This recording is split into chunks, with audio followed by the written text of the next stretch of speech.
There are so many reasons why folks call us. Some are out of, more of a necessity, sometimes with a bit of urgency. Something's broken. They had a flood in their basement. It could be an estate situation. We need to get this house emptied out. We're moving, but we're not taking all this stuff. Maybe we're downsizing. That's got to go. To hoarding situations Sure. where there's an intervention and someone's health is at stake, or even the possibility of eviction, that this just has to be done. And then, of course, the folks who are getting rid of some stuff just to make some more space. They realize, what, Brian, you see this thing here? This was a wedding gift. I never took it out of the box. We've been married 35 years. Welcome to Spark Joy, the podcast dedicated to celebrating the KonMari method and the transformative power of surrounding yourself with joy and letting go of all the rest. With your hosts and certified KonMari consultants, Kristen Ivy and Karen Sochi. And now, here's the show. Today's guest is Brian Heiser of 1-800-GOT-JUNK. With Brian, we'll be discussing what to do with all those big, bulky discards that aren't going to fit into a couple of bags or just not going to be donatable. Brian grew up in rural upstate New York. He holds 2 degrees in management and 1 in math and physics. Brian is a volunteer fireman on Long Island and was the director of operations for an electronics manufacturer for 15 years before starting the first 1-800-GOT-JUNK franchise in the New York area in 2002. Welcome, Brian. Thank you. Thank you for having me. Welcome, Brian. I'm so excited to talk to someone behind those big blue and green trucks that I've seen so much riding around, as well as on the A&E Hoarder Show. So yeah, I'm familiar with you guys at that level, but I'd love to dig deeper and understand what happens to our stuff. So I guess we should start by asking you a little bit about your services that you provide and how you got started in the business of junk. Sure. Well, 1-800-GOT-JUNK is a full-service junk removal company. Now, by full service, we mean all you have to do is point. So that's the only reason you need to lift a finger. So if you want to remove anything from your home or business, the yard, a shed, just point to it. We'll pick it up. We'll put it in bags, and we'll load it in our truck, and we'll take it away. So you don't need to do any preparation. You don't need to bring anything outside. You don't need to bag stuff up. Point, and we'll make it disappear. I love that. So simple. And I imagine if you're in the business of junk, you have something that drew you towards this particular type of specific service. So I'd love to understand a little bit more about kind of what your favorite parts of this work are and what sparks joy for you in the business of junk removal. Well, the word junk is really a relative term, and things that folks would like us to take away, to them, are junk, but there's a saying that one man's junk is another man's treasure. Yeah. Sure. We don't resell anything. We don't do anything to profit off of what we take. But a lot of what folks would like to have removed is still, in their term, usable. And a lot of it is pretty darn interesting. That's been a fun part of doing this work. I started it in 2002, and some of the things that I've come across, I've never seen before. And I'll bring things home. And because I see that someone is getting rid of something, whatever it might be, could be an antique tool, and I realize that this is not going to be useful. Maybe somebody else is going to collect it, probably for the same reason that the homeowner we just removed it from, they held on to it for years because it's just so darn interesting. But a lot of things, it's really going to be a one-way trip. It's going to be recycled. It's not something that can be donated. And I realized, boy, once this gets in our truck, it's really going to be eradicated. Nobody is going to see this really cool tool again. I've been careful not to collect these things, as tempting as it can be. But I remember when my kids were very young, they were in 2nd and 3rd grade, and we did a job at someone's home, and they had been collecting newspapers, front pages from some historical moments, the Kennedy assassination, the Nixon impeachment, and they also kept a newspaper, and the headline said that we landed on the moon from the first lunar landing. And I walked into the kitchen, my wife was in there, and my 2 young kids were at the kitchen table doing homework. And I walked in with the paper, and I said, "Did you see the paper? We landed on the moon." And my kids said, "We did?" That's so cute. What's the oddest thing you've ever found in a home? It really ranges. It's rare that I see something that I haven't seen before, but there are only a few items that I've got to ask, what is this? And one is, and I have to look up the date, but it's an old medical device. And picture this, it's a wooden box, and you open up the lid. Well, it's got a little crank handle on it, and they're copper coils, so you can tell it's some sort of an electric device that you generate current by cranking the handle. But there are 2 wires that come off, and at the end of each wire is a metal tube. And I wound up doing some research online, and what you were supposed to do, and this is back in the late 1800s, was the patient would put their fingers in these metal tubes, and the doctor would crank this little electric motor and generate a current that went through the patient's body. Wow. Oh my gosh. And it was supposed to cure just about everything. But we don't see those in doctors' offices anymore, so I don't know how well it worked. So you've actually run across that kind of thing. Oh, sure. Wow. It's so funny what you just said about being able to tell what something is, because I've been doing this long enough that I'll run across some random thing and the client will have no idea what it is. And I can almost always identify it like, oh, this is a part of a lamp that was probably part of a sconce fixture. Or today I had a client pull up a little remote control, and I looked at it and I said, oh, this is the remote control for a rotating photo frame. And it's like, how would I know this except that I keep running across them with clients? Yeah. Yeah, there was someone was holding on to a set. I think there were 4. They looked like they were sconces that you would put on a wall. So you could see where a light bulb would be screwed in, and the wiring was very, very old. But instead of a glass, kind of a seashell type of outer portion, it was metal. It was obviously opaque. Uh-huh. And they were telling, yeah, this is some kind of a sconce, but I can't figure out how it would work. The metal part wasn't only coming halfway up. It was making practically a full turn. So if you put it on a wall, it would almost start at the wall and cover it up to the wall. And then I did some research and I found out they were old, like really old, stage lights. And there was a theater in their town that they weren't even aware of. And they were only a block away from it. And these old stage lights came from that old abandoned theater that is now a hardware store.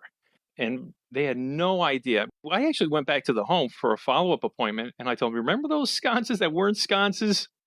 Those are stage lights from a theater at that hardware store. Interesting.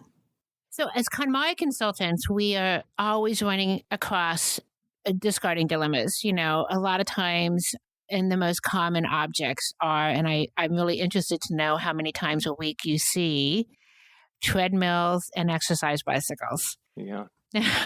Those are they're a problem, right? Because sometimes they're incredibly heavy and there's not much of a market for them. And when I have clients, you know, especially if they're getting ready to move soon, or if they just have decided that they want it gone now. And to be honest, once I see some of that big exercise equipment, I almost know I'm going to be giving you a call. So I'm interested to know a little bit about, you know, what happens with some of these things that clients are giving to you? Because I know that I oftentimes have a hard time finding, you know, a good source of donating things. So when you guys come and take a truckload of just a variety of things, how do you know where they go? Or what are some of the directions that they end up in? Sure. Well, if we start with, the examples you gave me of treadmills and exercise bikes, I agree, they're very common, and most folks use them to hang clothes on. And then they realize, okay, I could probably do this, hang my clothes more efficiently. Let's get the treadmill, let's get the exercise bike out. Yep. There are a couple reasons why we're not able to donate them. One is that in the case of an exercise bike, there's just not that much of a market, and most of the locations where we donate, they're actually thrift stores. They're retailers. It's just logistically, whatever charity they're affiliated with, it's much easier to do good or do charitable work by writing a check. So they will sell whatever donations they get in, and then they can distribute funds more easily than sending somebody or having somebody come pick up a couch. Sure. In the case of a treadmill, and this starts off kind of a general category, for example, the old tube TVs. We saw an influx. I remember the first time we took a flat screen TVs. Oh boy, now we're getting into, people are starting to get rid of the flat screens where now everybody has a flat screen. We must have taken all the tube TVs off of Long Island, but the tube TV still works. Can you donate it? And unfortunately, the answer is no. Same with the treadmill. Because these donation locations, St. Vincent de Paul is an example, Salvation Army is an example, since they resell these things, they're retailers, they are responsible for whatever they sell being able to work functionally. So they have a general rule. Unfortunately, we cannot take anything that plugs in. So anything that plugs in, they won't take. So we do recycle it. So when you say recycle it, what exactly does that mean? Especially when it comes to things that are electronics, because we know that that's often a big, big dilemma for our clients. Right. We have a few different facilities where we empty our trucks, and it depends on what we're picking up. In the case of electronics, TVs, computers, one facility where we go, where we specifically bring that type of item to, they have a separate e-waste recycling process in a collection area. Uh-huh. General household waste goes in another area, construction debris, which typically includes furniture, anything made of wood, will go in another area. Green waste goes in a separate area. So whatever we pick up, we do try to recycle. We try to donate it first. If it can't be donated, it's going to be recycled, and it is taken off of our truck and put into separate areas for respective recycling. So about how much would you say ends up in the landfill? Because we all know that as much as we would love for all of these things to end up in the hands of someone who's really been looking for them, the reality is that, unfortunately, a lot of the things, there's just no place for them but the landfill. What would you say the percentage of things you see that are just not donatable or recyclable? Well, system-wide, the average that I'm hearing is about 60 to 75% diversion, meaning kept out of landfills. So anything that's metal, we will bring to a separate facility. That obviously includes electronics. Most of the bulk that we take is some type of furniture. Mm-hmm. And that would be recycled with construction debris. Now, since it's more the rule than the exception that the loads that we are not able to donate will be mixed, but the greater portion will be the construction debris. It will have a little material that if the truckload was exclusively this other material, they would not have us put in with the construction material. Uh-huh. But because most of it is, everything that we have on the truck will go in with the construction material for recycling. So when you say construction material, do you mean I guess I'm envisioning that all this stuff gets ground up and turned into IKEA furniture. Is that what's happening to that? Something along those lines. Really? Yeah, there are building materials that are made from recycled construction material. Sure. Wow, that's great. Actually, the percentage of things that you're keeping out of the landfill is much higher than I expected. So I'm very pleased to hear that. Well, most of the stuff that goes in landfills is going to be household waste. And there are municipalities, and a lot of municipalities will even take furniture. If you're able to get it out to the curb, you make the phone call. And again, depending on the municipality, the town will take it. But most of the stuff that goes in landfills is household waste. So that's really not our niche. That's very interesting. And I also wanted to make sure to ask you about a trend that we've definitely noticed, and social media has really latched onto this as well. And this whole idea that the Netflix Tidying Up show has really had such a broad impact that it's got so many people tidying at once that it's caused an influx in things being donated or things being taken by junk removal companies. And it's a little bit overwhelming for some of these businesses. So I've had the experience, for example, where I've had a client who really wanted to remove some books from her home, and there's some local to Chicago organizations that will come and pick up these books and then make sure they're moved along, usually to donation centers. And unfortunately, they had a 6-week backlog, I believe, because of just the interest. So we don't have any hardcore data or numbers around this, but I'd love for you to share if you've noticed some sort of increase since the condo effect kind of took place. I think it definitely raised awareness that there is a solution. I think people become complacent.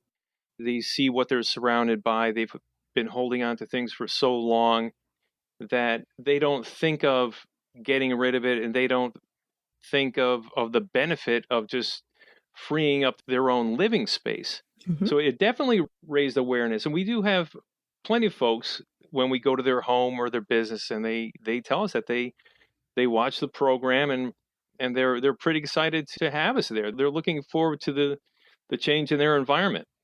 Yeah, I mean, just like we impact our clients by helping them make decisions, you guys also have a life-changing impact because you carry that load, that next step, that action that's created by choosing joy and letting go.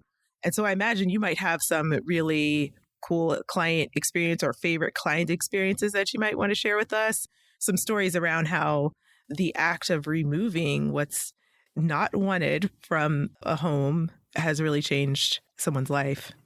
We see it very, very often. When I interview new truck team members, it's hard for them to understand. I tell them stories about going to people's homes, and we ring the doorbell and they literally open the door and welcome us with open arms.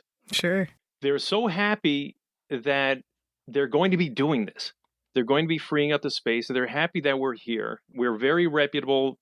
They're comfortable with us coming. They're inviting us into their home. And our truck teams they understand that they're not only participating in this liberating experience, but they're facilitating it. And they see the appreciation on customers' faces in what they say, the way they act. And it's gratifying for everybody. The truck team members, I've got friends of mine through the business who used to work for me. And they worked for me 10 years ago, and they still tell me that's the best job I ever had. They just love the customers. And I've seen young truck team members, they've never experienced anything like this in their life. They think, okay, it's going to be a job. Okay, Brian told me what it's going to be like. You know, the people are nice and this is what we're going to do. But they change. And I see the new truck team members a month later, and they just have more energy. They're excited to meet people. And it really brings even our truck team members out of their shell because they understand that they are participating in this often therapeutic exercise that our clients are asking us to help them with. Wow, that's such a great point because it is supposed to be a therapeutic process for our client. And I think that that's one of the things that all of the KonMari consultants talk about a lot is just, it's not just about getting rid of things. It's really about, making some life-changing decisions. And my experience with you guys is that it would be nice to think that there's, some of the companies that come around for free to take things away would be able to do the kind of service that you do. But the reality has been for me lately that because there are so many people discarding things that a lot of those companies that maybe could come by next week now can't come by for 2 months. And you guys are pretty much available at least within the day, which makes a huge difference because another thing that we talk about with our clients a lot is this idea that they need to get the things out of their homes as soon as possible. They're not realizing that the new space that they've acquired until those things are actually out of their homes. So it really is a good thing to have available for clients. I find it very interesting line of work. I mean, you're helping us really manage consumption. And help people free themselves of things that they have now deemed as a burden or even characterizing as junk instead of possessions or beloved things. So, well, Karen and I definitely have had experience with this with our clients, like really helping people become better guardians of things after we've made these decisions or after we've let go of things via junk removal or other means. I'm curious in your line of work, what you've seen in terms of or advice that you may have for people who want to have less waste in the future and moving forward after they've taken charge of what's right in front of them.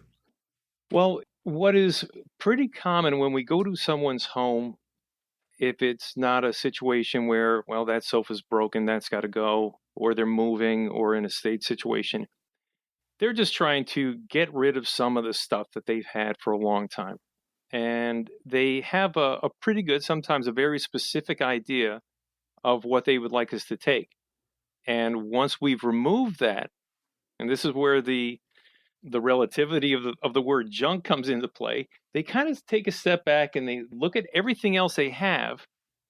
And junk could be like the bottom fraction of the things you own that you really don't use anymore or you really don't need. And they'll tell us, okay, you know what? I think I'm going to add this. And I'm going to add that and that and that. And then we'll get that. And they'll take a look and see what else they have. And they say, you know what? I'm going to add this too. So I think once they start removing some of the waste that they have in their home, they put things in perspective and say, you know what? I'm probably not going to use that again either. Why don't you take that? This is so interesting that you've identified that, because I have noticed that usually the hardest thing to put in the donation bag is the first thing. After that, it's like once someone kind of gets into the rhythm of, really, do I need this? Is this really something that's adding to my life? It gets a little easier. So giving them kind of the venue to make those decisions by, all right, so the truck is here, so now is your opportunity to get rid of some of these things. I think that's really interesting. Absolutely. Once people get the courage, and that starts the ball rolling, and it goes from getting yourself back into the gym, one of those moments like I finally got up the courage and the energy, to eating potato chips. You can't stop with one, and you just keep going and going and going. And folks say, oh, this is great. Yeah, it's amazing how, I guess, from two different directions, both of our services really get people to a place where they're not calling their things junk anymore, or they don't have any left. So I love that. I love how the two waves here are connected, and we both see the power of people really confronting their things, whether it be to hand it to someone who's more equipped and physically capable of letting it go, or to hand it to a donation center, or to even sell it. There's just so many directions we can take these things that we're discarding. And there's no one right answer. It's unique for every client, I imagine. It is. There are so many reasons why folks call us. You know, some are out of, well, more of a necessity, sometimes with a bit of urgency. Something's broken. They had a flood in their basement. It could be an estate situation. We need to get this house emptied out. We're moving, but we're not taking all this stuff. Maybe we're downsizing. That's got to go. To hoarding situations. Sure. Where there's an intervention and someone's health is at stake, or even the possibility of eviction, that this just has to be done. And then, of course, the folks who are getting rid of some stuff just to make some more space. They realize, you know what, Brian, you see this thing here? This was a wedding gift. I never took it out of the box. We've been married 35 years. That's so funny. So I'm curious, has this kind of work changed your own relationship with things and purchasing things? Because I know that it certainly has for me. Well, I think I've always been a minimalist. And in my previous life, working in an office, our company grew. And I started out working out of a cubicle, a small space, but I had everything I needed right around me. Then we built a larger facility, and I had a big, beautiful office, big windows, big desk, and counters all over. And then I looked around, I realized, holy cow, you know what? I've got all this room to save stuff that I may need. And I was piling papers and files and books. And the more room I had to store stuff, the more stuff I stored. And then I started a system where I would put things on particular piles chronologically, and then I'd be able to look at the stuff on the very bottom, and I could look at the date and say, okay, I haven't touched that in a year. That's going to go. So I always had that tendency, but being in some homes where I could see the direction that saving and accumulating could go, I became even more of a minimalist. It's not uncommon for people to want to see a little more room, but it can also be odd, especially when folks have been holding on to things for so long. And our truck teams have been telling our clients for years the phrase, embrace the space. Once we remove, it could be a single piece of furniture, it could be everything that was cluttering some shelves, and folks will step back and say, boy, that looks really weird, not having that there, or having that empty space, and we tell them, embrace the space. It's okay, you don't need to fill it.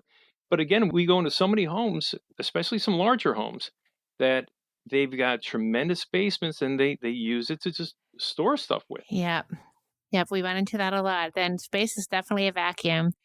Well, so Brian, we have to ask, what is your favorite tidying tip? I have to say my favorite tidying tip would be to start right away. Start with small stuff. Try to break the habit of saving. Start with the small stuff. Just the things that may be around the spaces that you use all the time. In a kitchen, it could be just kitchen utensils. How many wooden spoons do you have? You start with the small things. How much Tupperware? We actually we were on Netflix. We did an episode of Hoarders. And what the therapists had the homeowners do, in the backyard, we spread tarps. And we just started in the kitchen. And they had us bring things out. Now, they asked the homeowner, okay, let us know. Do you want to keep this? Or do you want to put it right in the truck? Or are you going to donate it? And anything that wasn't going directly into the truck, we brought it out and we put it on a tarp in the backyard. And we categorized it. So we wound up having a tremendous pile of Tupperware.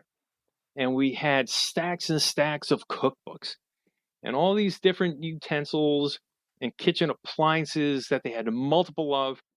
And after we had all these things out of the house, they brought the homeowner out and showed her, look at all this Tupperware. Look at all these cookbooks. Do you really need all this stuff?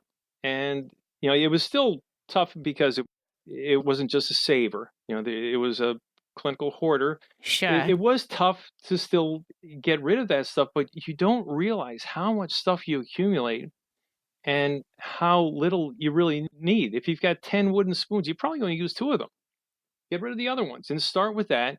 And you start clearing a certain space, and then it can move to other areas of the home. But the first step is you just need to start somewhere. And again, that's what I'm really happy about with our business, is that you can just make a phone call and have us come over and just see how easy it is, how quick it is, just within an hour, just how much stuff you could be liberated from. But it really start with the small stuff. Sure. Well, that's great, because in KonMari, we are all about sorting by categories. And you just described what we refer to as the miscellaneous or kimono categories, which are generally all the household things. And we do that very same thing. We pile them all up into one big group, and then it's so much easier to determine what you really need and what is really working for you. So that is a great approach. Brian, we ask all of our guests, what is sparking the most joy for you at this point in your life? Well, the family is always going to be number one. But being a business owner, that takes a tremendous portion of my everyday life. The way people feel after we've helped them liberate themselves from all this excess stuff. Yeah, you guys are really like one call away from freedom. It's amazing what you do. And we're so glad that you're taking care of the discard side and we're taking care of the joy side. And with that, we'd love for you to share any parting words of wisdom for our listeners. Well, we always recommend when we go to someone's home and when they ask us, listen, we just like to come out, give us an estimate. We're not sure we're ready to do this. We always tell folks, start small, but start now. Oh, love that. Thank you so much, Brian, for joining us today and demystifying what happens when we let go of our junk, which we will lovingly call our valuable possessions. Well, thank you. It was fun chatting. Thanks, Brian. If you are interested in learning more about the services of 1-800-GOT-JUNK, you can contact them at 1-800-GOT-JUNK.com or by simply calling 1-800-GOT-JUNK. So now we want to hear from you. Tell us your burning tidying questions or share stories about how KonMari has impacted your life. Head over to Apple Podcasts to subscribe and review the show, which helps us to reach others along their tidying journeys. To extend your tidying experience, you can join the Spark Joy Club. Visit sparkjoypodcast.com and click Join the Club to become a member of the Spark Joy community, or you can join us on Facebook, Instagram, and Twitter.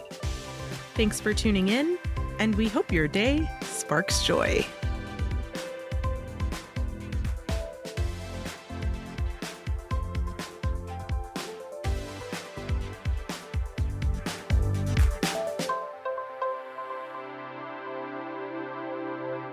Thank you for listening to Spark Joy with your hosts Kristen Ivy of For the Love of Tidy in Chicago and Karen Sochi of The Serene Home in New York City.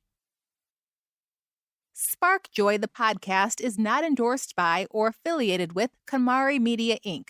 The opinions expressed on this episode represent the views of the co-hosts and guests alone and do not represent the corporate position of KonMari Media, Inc. or the KonMari consultant community.